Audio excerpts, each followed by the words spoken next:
GB syndrome हा autoimmune disorder आहे. तो नेमका कशामुळे होतो याचा अजूनही कोणाला पत्ता लागलेला नाही.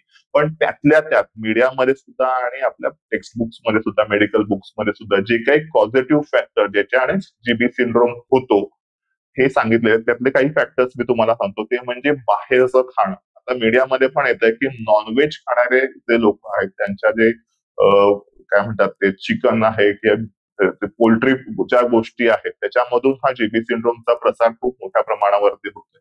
नेमकं होतं काय तर चुकीच्या पद्धतीने शिजवलेलं जे काही अन्न आहे, मग ते व्हेज असो किंवा नॉन-व्हेज असो, ते आपली डायजेस्टिव्ह सिस्टीम जी आहे, अन्न पचन क्रिया जी आहे ती खराब करतं.